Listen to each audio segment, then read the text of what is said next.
모든 길은 로마로 통한다는 그런 말이 있습니다. 그 말은 실제로 로마 제국이 그렇게 모든 나라들로 세계로 이렇게 길을 만들었습니다. 그래서 그 말이 나왔고, 또 한편으로는 이 모든 길이 로마로 통한다라고 하는 것은 그만큼 로마가 당시에 그 상당한 권력을 가지고 있었다. 그리고 다른 면으로는 세상의 모든 사유와 철학의 중심이기도 했다. 그렇게 생각해 볼 수가 있습니다.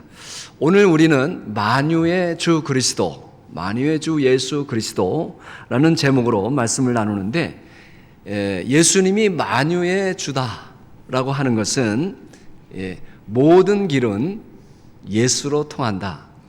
모든 길은 예수로 통한다 하는 그런 의미라고 볼 수가 있습니다. 오늘 우리 1절에 보니까 모든 날 마지막에는 아들을 통하여 우리에게 말씀하셨으니 이 아들을 만유의 상속자로 세우시고 또 그로 말미암아 모든 세계를 지으셨느니라 그랬습니다. 그러니까 만유의 상속자라고 하는 것은 만유의 주인이시다. 만유의 주인이 되시고 소유자가 되시고, 그리고 그분을 통해서 모든 만유가, 모든 세계가 지어졌다. 그렇게 말씀하고 있는 것입니다. 지금은 폐간된 것으로 알고 있는데, 지금 온라인 상으로는 계속해서 그 잡지가 나오고 있습니다. 라이프지라고 아마 많이 들어보셨을 거예요. 어느 목사님께서 이 라이프지에 나온 예수님의 얼굴을 한번 보여주신 적이 있어요. 그 예수님의 얼굴을 성탄절 특집으로 이렇게 잡지에 실었는데, 거기에 뭐라고 써 있냐면 Jesus Christ is all things to all men, 이렇게 써 있어요. 그러니까 예수 그리스도는 모든 사람에게 모든 것이 되신다, 만유가 되신다, 이제 그런 의미가 쓰여져 있었습니다. 그러니까 예수님은 그 만유의 주가 되시고 만유의 만유가 되신다, 모든 것이 되신다, 만유의 모든 것이 되실 뿐만 아니라 또 그 모든 것 안에 계신다, 그렇게 말씀하고 있습니다. 그러니까 He is all things to all things. He is all things to me. 나에게 모든 것이 되신. 그러니까 예수님은 믿는 자들에게만의 하나님이 아니시라 모든 인간, 지금까지 오고 가는 모든 인간뿐만 아니라 모든 만물의 주인이 되신다는 것입니다. 그러니까 만물의 주인이 되셔서 만물이 그를 통해서 지어졌다, 그런 뜻입니다. 그래서 골로새 3장에 보니까 새 사람을 입은 사람들, 우리는 새 사람을 입은 사람들이고 지식에까지 새롭게 하심을 입은 자인데, 그러면서 하시는 말씀이 11절에 보니까 그 마지막에 오직 그리스도는 만유시요 만유 안에 계시느니라. 그러니까 Christ is all and is in all, 그렇게 되어 있습니다. 그러니까 만유가 되신다라고 하는 것은, 이것을 이제 다른 말로 어떤 철학적 용어라고 할까요? 표현한다면 이 만유의 만유가 되신다라고 하는 것은 이 총체성이 되신다는 뜻입니다. 이 총체성이라고 하는 뜻은 무슨 뜻이냐면 totality,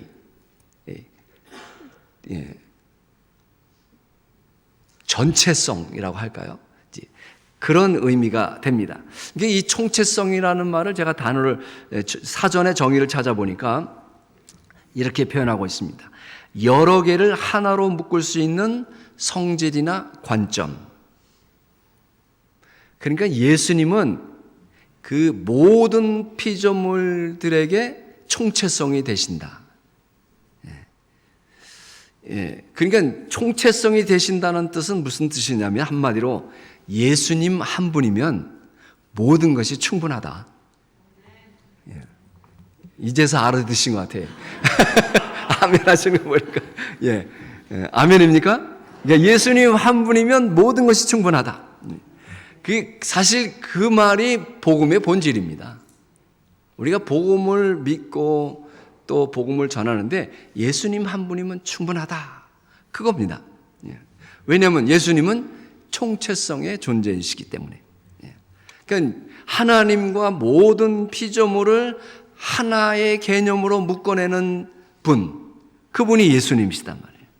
그래서 예수님은 하나님도 우주 만물도 그리고 이 세상의 모든 인간, 이 세 가지, 하나님, 모든 만물 그리고 인간, 이 세 가지를 묶어내는 분, 그분이 예수님이신데, 다른 말로 하면 또 신학과 모든 자연과학과 인문학, 전체적 개념이 되시는 분이 예수님이시다. 이렇게 말씀을 드릴 수가 있습니다. 그래서 우리가 예수님을 만나면 하나님을 만나는 거예요. 예수님 안에 들어가면 하나님이 계시는 거예요. 그래서 오늘 3절에 보니까 예수님은 하나님의 영광의 광채시요, 그 본체의 형상이시라. 그의 능력의 말씀으로 만물을 붙드시고 죄를 정결하게 하신 일을 하시고 높은 곳에 계신 크신 이의 우편에 앉으셨느니라. 그러니까 예수님은 하나님의 본체시다, 본질이시다. 그래서 우리가 예수님 안에 들어가면 우리의 아버지 되신 하나님을 만나게 되는 거예요. 자, 그리고 우리가 예수님께서 총체성이 되심으로 우주 만물이 바로 그분 안에 있다. 여러분, 하나님께서 우주 만물을 창조하셨습니다. 이때는 아멘이 나와야 되는데, 그죠? 아멘. 그런데 하나님 안에, 하나님 품 안에 우주를 만드셨다는 거예요. 그래서 그분 안에 우주 만물이 있는 것입니다. 그런데 그 우주 만물을 지금도 붙드시고 지탱하고 계신다는 거예요. 살았고 운동력 있는 말씀으로 한치의 오차도 없이 이 우주 만물이 돌아가고 있습니다. 그러니까 우주 만물은 오직 예수님을 통해서만 해석될 수가 있는 거예요. 왜 있지? 저 달은 왜 있고 저 별은 왜 있을까? 그런데 예수님을 통해서만 그 존재의 해석을 할 수가 있다는 거예요. 제럴드 슈레더라고 하는 분이 있습니다. 이분이 MIT 공대의 물리학 교수입니다. 아마 들어보신 분이 있을지 모르겠습니다. 신의 과학이라고 하는 책도 쓰셨는데, 그 책에 보면 이제 우리가 잘 알고 있는, 지난번에 언젠가 수요일 때인가 제가 빅뱅을 얘기를 하니까 어느 분이 갑자기 그냥 일어나서 나가시는데, 그래서 저는 생각해, 혹시 빅뱅을 교회에서 얘기하다니 그래서 나가시는 건가, 이런 생각도 오비 이락이라고 이제 오비 이락처럼 그런 생각도 있지만, 그래서 오늘날 성경과 과학의 공동 관심사가 있다면 그것은 대폭발 이론입니다. 빅뱅. 그래서 이 우주가 이제 만들어졌는데, 즉 빅뱅이라고 하는 것은 우주가 지금 엄청난 속도로 팽창되고 있다라고 하는 것입니다. 그런데 그분이 그 책에서 이런 얘기를 해요. 이 빅뱅, 즉 대폭발 이후에 우리가 지금 태양계에 살고 있잖아요. 이 태양계에 저와 여러분이 살 수 있는 그 확률이, 그러니까 이 우주가 얼마나 정교하게 돌아가고 있냐면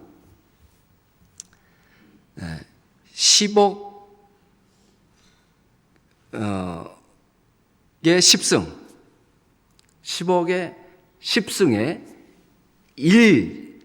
10억의 10승이면 얼마예요?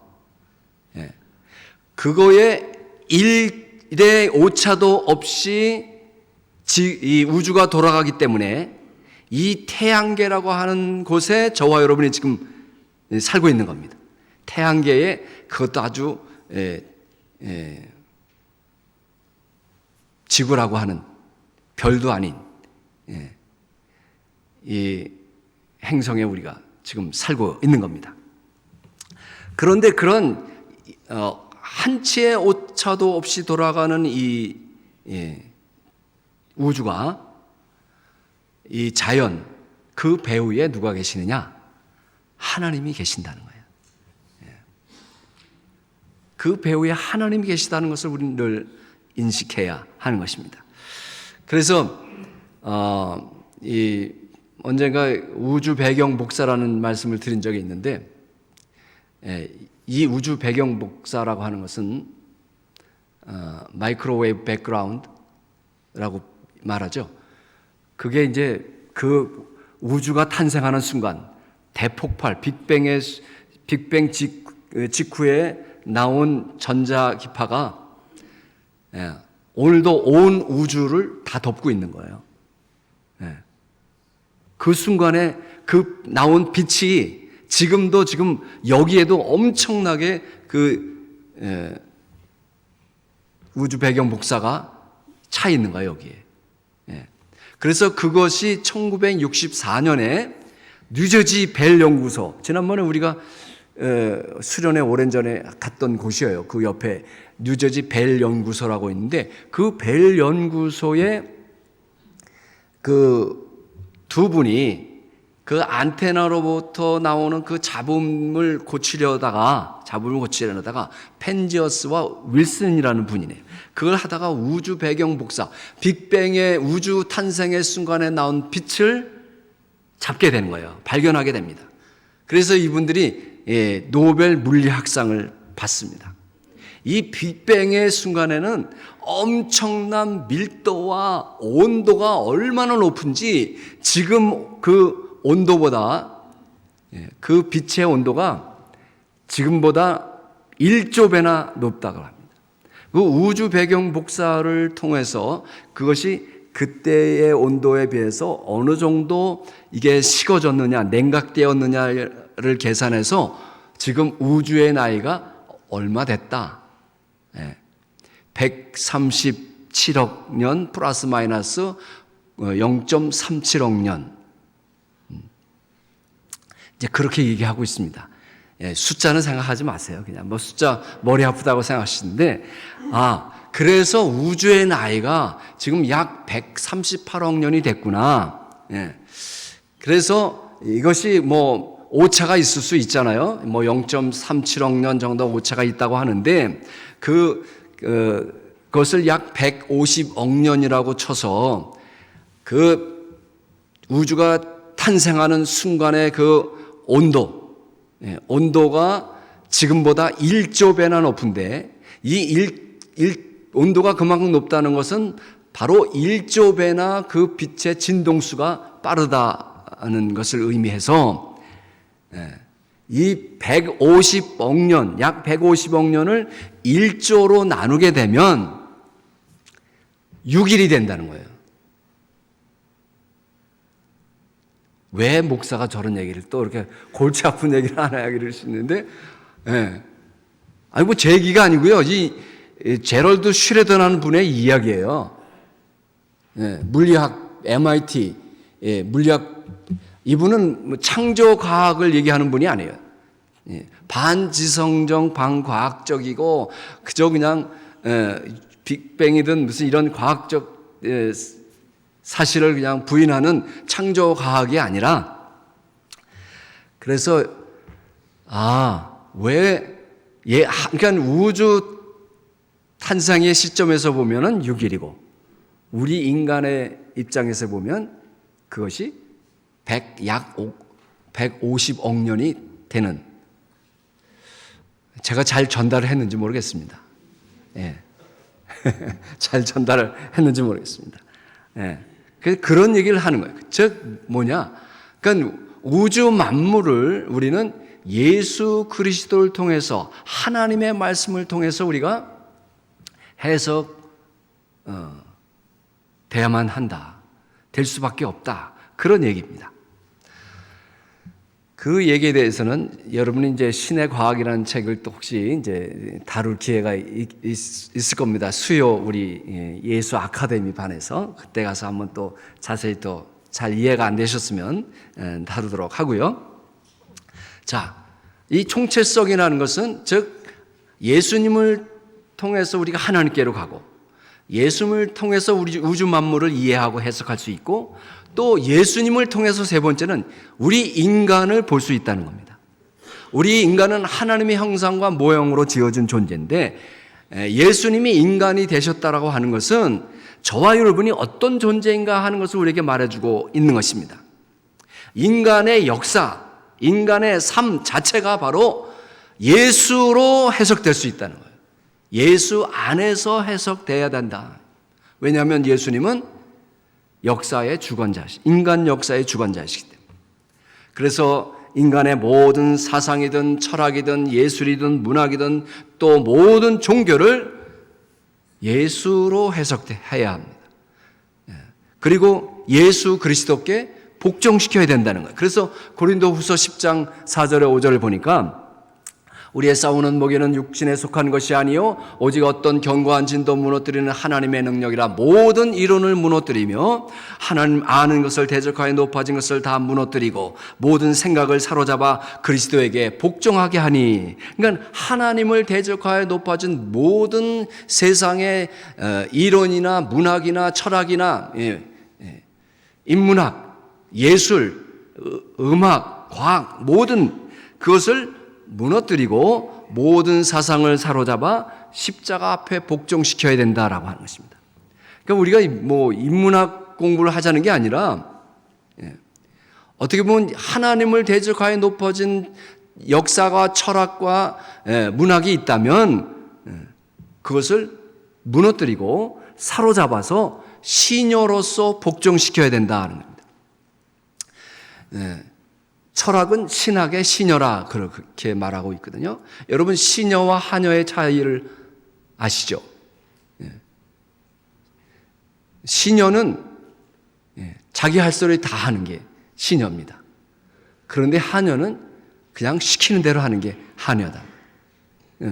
철학은 시녀다. 신학의 시녀다. 그래서 이와 같이 하나님과 우주 만물 모든 인간과 인간의 삶이 예수 안에서 하나로 묶여지는 것이다. 그게 totality, 그것이 총체성이다. 그것에 대해서 바울이 또 이렇게 표현하고 있어요. 뭐라고 표현하냐면 에베소 1장 10절 한번 다 같이 읽어보겠습니다. 시작. 하늘에 있는 것이나 땅에 있는 것이 다 그리스도 안에서 통일되게 하려 하심이라. 이렇게 표현하고 있는 거예요. 아, 예수로 해석되어야 되는구나. 모든 만물과 인간도. 또 에베소 4장 6절에서 또 이렇게 표현하고 있습니다. 자, 한번 같이 읽겠습니다. 시작. 하나님도 한 분이시니 곧 만유의 아버지시라. 만유 위에 계시고 만유를 통일하시고 만유 가운데 계시도다. 아멘. 그러니까 우리가 예수 안에서 모든 만물이 통일된다는 거예요. 유기적인 관계를 가져야 된다는 거예요. 그래서 예수님께서 내가 길이다 그런 거예요. 내가 길이다. 모든 길은 로마로가 아니라 예수로 통한다는 거예요. 예수로 통한다. 나로 말미암지 않고서는 아버지께로 갈 자가 없다. 예수 외에는 다른 이름이 없습니다. 아버지께로 갈 수 있는 길이 없다는 거예요. 모든 예수 밖에 있는 종교들은 다 사입이다. 반발하실 분이 있을지 모르겠어요. 사입이란 뜻이 뭐냐면요. 사전적 정의가 사입이란 겉으로 비슷하지만 근본적으로 완전히 다른 것. 왜? 왜 사입이냐? 구원이 없기 때문에. 구원이 없기 때문에 사입이라는 거예요. 그래서 이 많은 사이비를 무너뜨리고 하나님을 대적하여 높아진 모든 이론과 철학들을 인문학들을 사로잡아서 예수 그리스도께 복종시키려면 공부해야 하는 거예요. 공부해야 된다. 이 공부라고 하니까 학교 다니면서 했던 그런 공부, 학교 공부를 생각하기 쉬운데 어떤 정보나 지식의 축적을 의미하는 것이 아니라 사실 아는 것이 힘입니다. 아는 것이 진정한 힘이 되지만 때로는 그 아는 것이 독이 되기도 하지요. 사람을 만드는 공부를 하자는 겁니다. 우리가 예수 한번 잘 믿고 싶다면 공부해야 하는 겁니다. 도 닦으러 여기 나오신 게 아니다 말이에요. 계시, 하나님의 말씀과 이성은 충돌하는 것이 아니다 말이에요. 우리가 하나님의 말씀과 계시를 받을 만한 이성의 그릇이 있을 때 비로소 말씀도 계시도 살아남는다 말이에요. 우리가 잘 알아야지 잘 모르기 때문에 죄 짓는 거거든요. 정말 알면은요 같은 실수를 반복하지 않습니다. 확실히 알면 죄를 안 짓는다. 베레아 사람들이 있었어요. 사도행전 17장에 보니까. 베레아에 있는 사람들은 데살로니가에 있는 사람들보다 더 너그러워서 간절한 마음으로 말씀을 받고 이것이 그러한가 하여 날마다 성경을 상고함으로, 간절한 마음으로 말씀을 받고 날마다 성경을 상고하였다. 이그제민드 했다. 이그제민드. search 했다는 거예요. 공부했다는 거예요. 공부. 성경이 그것을 이그제면, 스타디라기보다는 이그제면하고 설치했다는 거예요.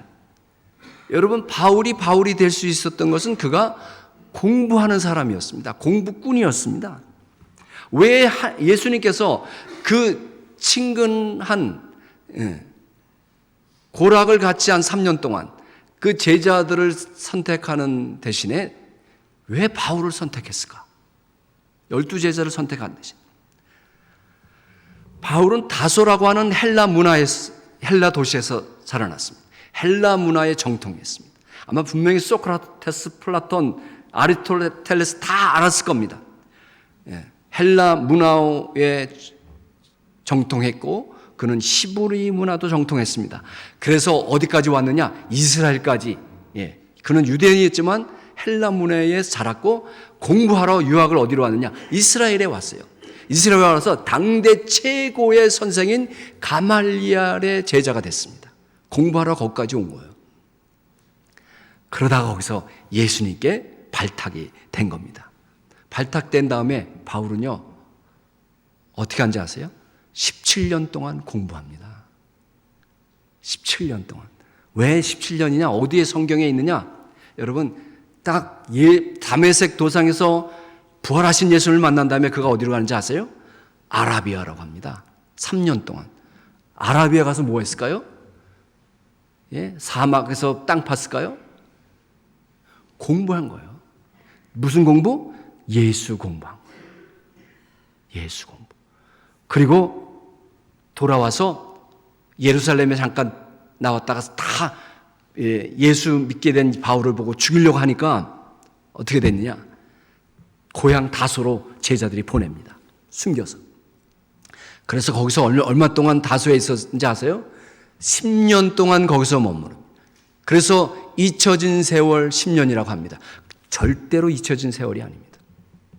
10년 동안 예수 공부한 거다 말이에요. 그러고 나서 그거 13년 동안 이렇게 공부를 했는데 부족하다 너 아직까지. 그래서 어떻게 했는지 아세요? 하나님께서 가이사랴 감옥 어떻게 합니다. 감옥에서 2년 동안 바울이 뭐 했어요? 예수 공부하는 거예요. 근데 그거로 끝날 줄 알았더니 안 끝났어. 공부가. 어떻게 해요? 다리 배 태워가지고 로마 감옥으로 보내는 거예요. 로마 감옥에서 2년. 그래서 총 몇 년?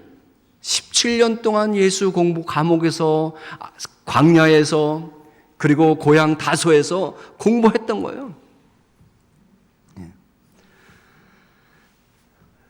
뭐 예수 아카데미라고 하니까 무슨 인문학 공부, 천문학 공부하려고 하는 게 아니다. 예수 공부하려는 거예요. 예수와 관련되지 않은 것은 우리가 할 이유가 없단 말이에요. 그래서 예수 아카데미라는 거예요. 어느 장로님이 그래요. 에너지 총량의 법칙 얘기를 하시다. 에너지 보존의 법칙. 그동안 너무 공부 열심히 했으니까 이제 좀 안 해도 될 것 같다. 이 총량이 있으니까. 저는 돌아보니까요, 그동안 너무 공부를 적당히 했어요. 초등학교 때부터 뭐 이렇게 대학 다닐 때까지도 그냥 적당히만 했어. 너무 잘할 이유가 없는 거예요, 제가. 그때 보니까. 그런데 지금에 와서 보니까, 이게 적당히 해서는 안 되겠구나. 확실히 알아야 되겠구나.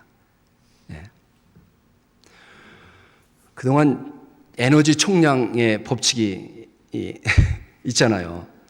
그러니까 저는 그동안 적당히 했기 때문에, 잘 안 했기 때문에, 여기 계신 분 중에서는 정말 열심히 하신 분들이 계신 것 같아요. 열심히 하신 분들은 이제 그동안 열심히 하셨으니까 안 하셔도 되는데, 저와 같이 적당히 하신 분들, 안 하신 분들이 많으신 것 같아요. 눈 감고 계시는 분들, 그런 분들. 그래서 그런 분들은 열심히 해야 합니다. 우리에 주어진 에너지가 과연 얼마나 될까? 우리에게 주어진 그 에너지의 활용을 최대한도로 해야 하는 것입니다. 총량이 정해져 있단 말이야. 왜 그거 다 쓰고 가야 된단 말이야. 다 쓰고 가야 된다. 젊어서 술 많이 드신 분들은 나이 들어서 술이 안 들어가요. 왜 안 들어간지? 몸이 망가져가지고. 그러니까 총량이 정해진 거예요, 술도. 젊어서 공부를 많이 했으면요, 안 해도 되는데, 적당히 하신 분들은 해야 된단 말이에요. 총량이 정해져 있기 때문에. 내가 갖고 태어난 에너지의 총량은 얼마일까? 다 쓰고 가야 하는 것입니다. 하나님의 말씀, 예수 그리스도의 계시라고 하는 것을 성경은 뭐라고 하냐면 씨앗이라고 그래요. 씨앗. 밭에 뿌린 씨앗이다. 이 밭은 뭐냐? 사람들의 마음의 밭에 하나님의 말씀, 계시가 뿌려지는 거예요. 말하자면 신학이 씨앗이라면 인문학은 밭이라고 할 수가 있겠습니다. 그런데 이 밭을 다스리고 복종시켜야 된다 그랬잖아요. 풀을 뽑아야 되는 거예요. 풀을 뽑고 기경하고 경작해야 합니다. 우리 마음의 밭을 내버려 두면 그냥 쓰레기장이 될 수밖에 없습니다. 우리가 해야 되는 그게 뭐냐? 공부다 말이에요. 예수 공부다. 철저히 공부한 사람에게 예수 향기가 나오는 것입니다. 한 송이 국화꽃을 피우기에 소쩍새는 그렇게 울었나 보다. 봄부터.